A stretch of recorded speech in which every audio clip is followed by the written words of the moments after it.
Guys, so for today's bonus lesson, we've had a little theme of AI generation videos, and one of the best tools that we mention often about this is Heygen. And today is June 3rd. They actually had a very interesting keynote speech just earlier today. I attended that. As Ruben mentioned, we are keeping our finger on the pulse of what's happening with AI, with video, with AI video, like all those things. So that's something important for us to do. And so I wanted to just give you guys a little update there. Some really cool things are happening at Heygen, and I just want to give you guys a quick tour of the tool and really how easy it can be. There's a couple of key or core products that they offer. One of them is the avatars, right? Like you're selecting for, they have like 8,000 avatars to select from. Like these are, and this isn't all of them, but there's people, right? These are actual videos of original people that they have multiple different looks of. Some of them just one. Some of them have many looks, meaning they have different angles, different clothing, different stuff. So these can actually be chosen as the representatives of your business potentially, right? Like you're like, okay, I like this person. She looks like somebody I'd hire or somebody I'd want to represent my company. So these can be complete avatars, meaning you never have to record or provide any video of anything like that yourself. The reason these are nice is because to create this type of video, if you guys are if you've looked at video production before, you can see that a lot of these have great setups, right? The lighting, the angle, the quality of the video, it's all extremely high, right? To reproduce this on your own, this isn't, I mean, maybe one or a couple of them are shot on an iPhone or something, but more than likely, there's a really nice camera behind this. There's professional lighting. There's a box with a filter and things like that. There's a studio set up here. Like you can see these guys are two different people in the same studio that was set up. So these are professional, maybe verging on professional, right, setups. So and this is also one of the requirements, guys, for one of their other products, which is like the cloning thing. If you want to be able to take your own person like you and create a video of you, that's fully possible. But what it really asks for is the same thing as what you're seeing here. You need to provide really high quality video in order for it to generate high quality footage of you. There's also another piece where the voice, if you want the voice to be better, you're going to need to use the integrations with their 11 labs. So it's the you'll see when you actually go in there, they make it quite obvious that there's a little switch where you can use the Panda as one or 11 labs to take the voice to the next level. Now that gets a lot more technical though, guys, right? When you're trying to make the clone of yourself with the perfect voice cloning and stuff, that is going to be the highest technical and physical requirement setup, right? Again, you need high quality video coming in, and you need to be able to connect to the 11 labs sort of integration there to try to lip sync, make sure that those come out well. So, and that's why, again, they've invested heavily into the avatar products, because they already meet all those requirements, right? The voice is already there. You can even swap out something else.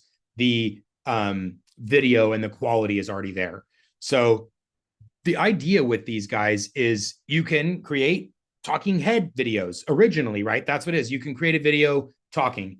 But what they've done more recently, guys, and I'm going to come into this now, is you can actually, there's a brand new studio that they released today. So right here, if you try new editor, this opens up the new studio. And I really like what they're doing here in trying to innovate. Traditionally, videos are all timeline, right? Like Adobe or CapCut or whatever, you're dealing with a timeline and you're dropping in stuff. This is kind of turning that on its head, and that you're typing a script or you're copying and pasting a script into here. And there are things, like I mentioned, the voice director, where you can use the 11 labs pieces I mentioned to provide your own voice on things, like a high quality clone of your own voice. There's also a new thing called voice mirroring, where when I talk, like when I said mirroring, I made sure to slow it down and I made sure to inflect certain parts of my sentence. This is what voice mirroring makes possible. And again, that's what's creating a lot more lifelike avatars, because it does things, it moves, the gestures are part of it. The inflection in your voice is part of it. And so these are all things that they've added in the newer editor.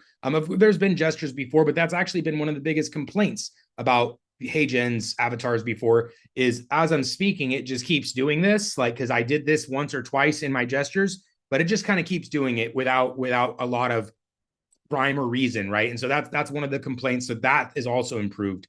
And literally, this is all I just did. I'm going to show you the output. I want, because the creation takes a minute. I'm not on a higher tier plan. But also just generating avatar videos can take some time, right? Sometimes it's minutes, sometimes it's a little bit longer, depending on the length of the video and the amount of editing that you've done. The actual generation can take minutes or sometimes longer. So what I did here is I just took one of our scripts, I pasted it right in here, and I added some pauses. Like I just said, pause here, pause there, pause there. So I'm going to show you guys the finished product of this really quick. Again, this literally took me 30 seconds to generate. In terms of the script, I took an existing script, I popped it in 30, and 30 seconds later I did it. But then I also, the generation of the video took a couple of minutes. I walked away. So let's take a look at this together with the audio included. And I'm just going to share to include share sound as well. Here we go. Have you ever wished you could work directly with the founders of Dub? Well, now you can. Introducing Dub Founder Coaching, your opportunity to work directly with us. You'll get access to curriculum, community.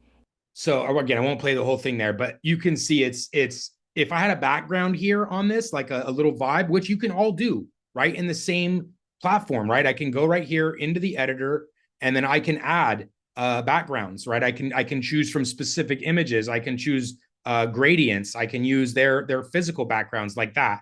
So you can make this thing look very realistic very quickly. And I mentioned, if you spend just a little bit of time playing with the audio to make it more like lifelike, like in this one, she didn't inflect the question very much, but I can very easily direct her to do that.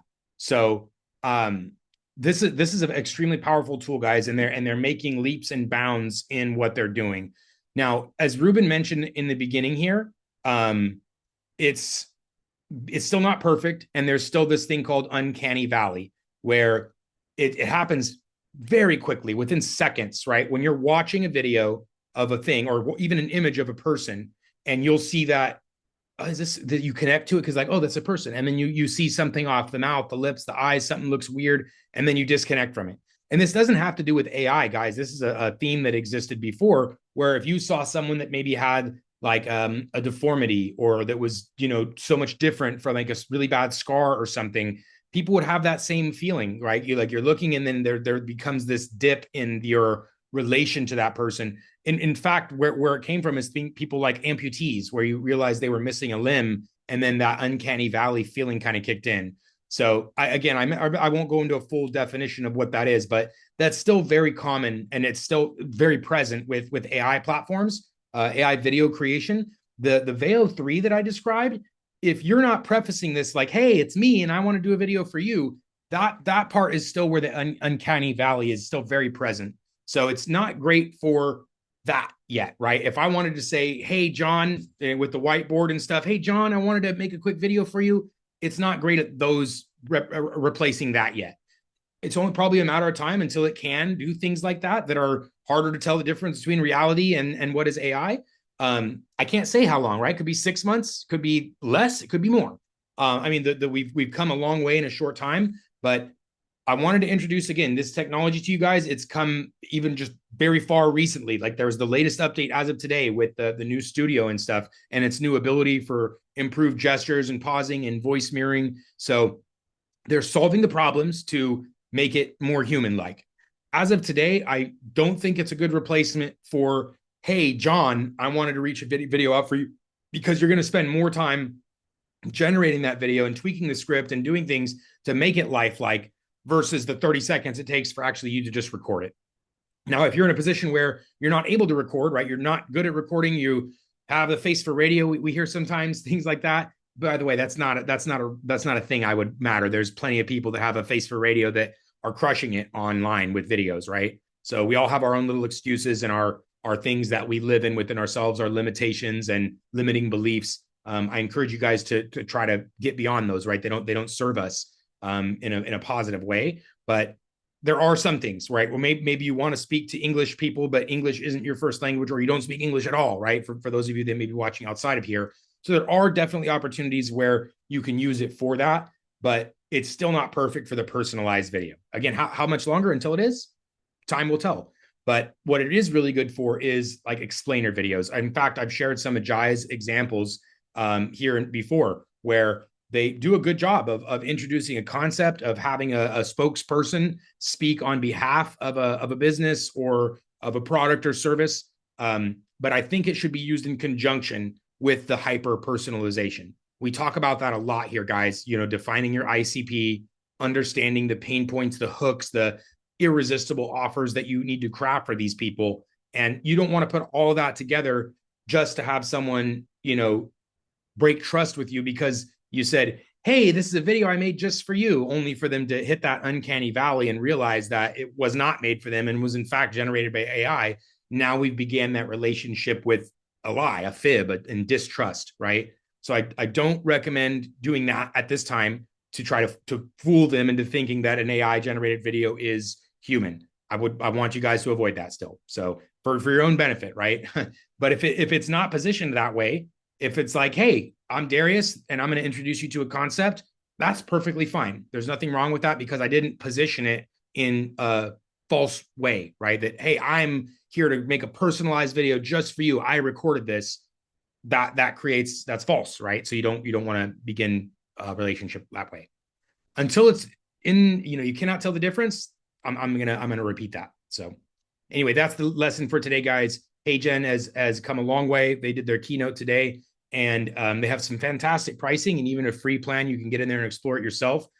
And again, my role here, my responsibility to you guys is to make sure you're aware of these tools and that you're getting your feet wet, right? You're getting your hands on them because they're only going to get better. And being aware of them now, it's like when you started with email and then email marketing and then automation, it's like leveling up your skills, but you got to start from ground zero. And so it's great now to get your hands on it and then grow with it, right? It's a skill that's going to increase and a technology that's going to be providing value for us for time to come. So that's all for today.